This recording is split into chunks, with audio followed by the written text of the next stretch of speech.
دیکھیے فاروق عبداللہ صاحب ہم کی بڑی عزت کرتے ہیں، ہمارے سب سے اس وقت ٹالسٹ لیڈر ہیں، سینئر ہیں. تو ان کو بھول گیا کہ ان کے جو والد ہیں شیخ عبداللہ صاحب مرحوم، ان کو ڈکسن پلان کے لیے ہی اریسٹ کیا گیا تھا. یہ نیشنل کانفرنس کا ایجنڈا ہو سکتا ہے، شیخ صاحب مرحوم کا ایجنڈا ہو سکتا ہے جس کے لیے ان کو اریسٹ کیا گیا، ڈسمس کیا گیا، جیل میں ڈالا گیا. مفتی محمد سعید صاحب کی پارٹی کا ایسا کوئی ایجنڈا نہیں ہو سکتا ہے.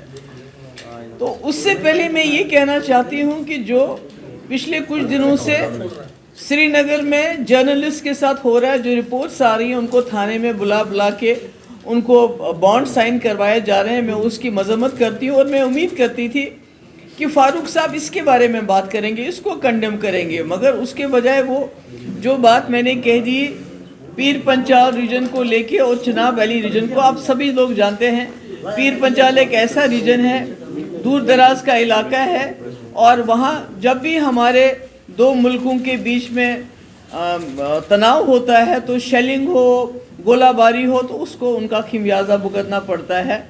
اور بہت ہی لوگ وہاں جو ہیں ابھی پست حالت میں ہیں.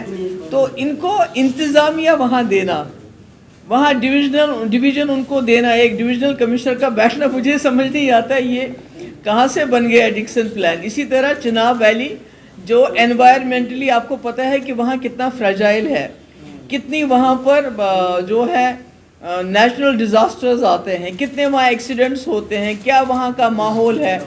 وہاں جو بجلی سب سے زیادہ پیدا ہوتی ہے، جو ہمارے پورے اسٹیٹ کو نہیں پورے ملک میں جاتی ہے، پر وہاں آپ نے دیکھا ہے کہ نیشنل ہائی وے کتنی بار بند ہوتا ہے، کتنی دقتیں ہوتی ہیں.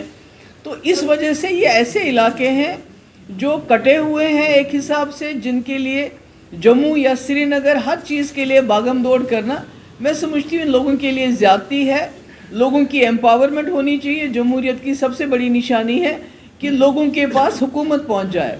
تو میں نے ایڈمنسٹریشن کی بات کی ہے، میں نے کوئی ڈکسن پلان کی بات نہیں کی، کہ مفتی صاحب نے اپنی ساری زندگی گزاری جموں کشمیر کو اکٹھا رکھنے میں. انہوں نے اتنا بڑا فیصلہ جو بی جے پی کے ساتھ جانے کا کیا، وہ بھی تھا کہ جموں اور کشمیر کے مینڈیٹ کو اکٹھا چلایا جائے. تو ایسے میں اگر فاروق صاحب ایسا کہتے ہیں، پر مجھے تو پہلے یہ بھی حیرانگی ہوتی ہے کہ بی جے پی نے پہلے اسٹیٹ کے 2 ٹکڑے کر دیے، اب ان کی لیڈر ٹرائیفرکیشن کی بات کرتی ہے، پر فاروق صاحب اس کے بارے میں کچھ نہیں بولتے ہیں، ان کی مخالفت نہیں کرتے ہیں.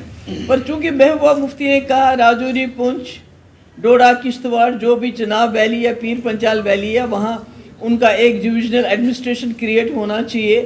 جہاں جہاں نئے ڈسٹرکٹس کی ضرورت ہے ان کو وہ ملنا چاہیے، تاکہ ان لوگوں کی جو زندگی کچھ آسان ہو جائے. تو اس میں فاروق صاحب کو غصہ آیا تو میں کیا کروں، صرف ان کو یہی گزارش کروں گی، آپ یاد کیجئے کہ آپ کے والد کو کس ڈکسن پلان کے لیے جیل میں ڈال دیا گیا تھا. تو آپ کو پتہ چلے گا کہ نیشنل کانفرنس کا کیا ایجنڈا ہے، اور پی ڈی پی کا ایجنڈا رہا ہے مفتی صاحب کا کہ جموں کشمیر کے یہ ایک دھیان بھٹکانے کی بھی بات کرتے ہیں. پی ڈی پی کا ایک ہی ایجنڈا ہے، جموں کشمیر میں عزت سے امن بحال ہو، جموں کشمیر میں بات چیت ہو آپس میں، اور مفتی صاحب نے کر کے بھی دکھایا واجپائی کے ٹائم میں. جموں کشمیر میں شانتی بحال کرنے کے لیے، امن بحال کرنے کے لیے پاکستان سے بھی بات ہوئی، راستے بھی کھلے، چاہے راولا کوٹ ہو، چاہے اڑی مظفر آباد ہو. جو حالات ٹھیک ہو جائیں، آرمی کو اپنے بیرکس میں واپس جانا چاہیے. جو ہمارے پاور پروجیکٹ ہیں ان کے لیے ہمیں کمپنسیٹ کیا جانا چاہیے، یا 2 پاور پروجیکٹ واپس دو. یہ ہمارا ایجنڈا ہے کہ جموں کشمیر ہنستا بستا رہے، اکٹھا رہے، مگر لوگوں کو کے پاس سرکار پہنچے. یہ نہیں کہ وہ دھکے کھائیں راجوری، پونچھ اور ڈوڈا کشتواڑ کے لوگ، کبھی سری نگر فائل لے کے، کبھی جموں فائل لے کے، ان کو سرکار اپنے دروازے پہ ملے. میم آپ کہہ رہے ہیں کہ جموں کشمیر ایک ہونا چاہیے. نہیں، طے تو یہ تو ان کو طے کرنا پڑے گا، کشمیری پنڈتس کو طے کرنا پڑے گا. ہم تو بالکل ان کے لیے نظریں بچھائے ہوئے ہیں، وہ آ جائیں، کیونکہ ہم کو لگتا ہے ہم نامکمل ہیں. آپ کو یاد ہوگا پچھلے سال میں گورنر صاحب سے بھی ملی، ایل جی صاحب سے، اور میں نے ان کو بولا یہ جو آپ نے 2 سیٹیں کشمیری پنڈتس کے لیے نامنیٹ کر رہے ہیں، ان کو نامنیٹ کرنے کے بجائے ریزرو کر لیجئے، تاکہ وہ آئیں وہاں الیکشن لڑے، مسلمان کو کشمیری پنڈت کو ووٹ ڈالنا پڑے، کشمیری پنڈت کو مسلمان کے گھر جانا پڑے ووٹ مانگنے کے لیے، تو ایک تانا بانا جڑے گا.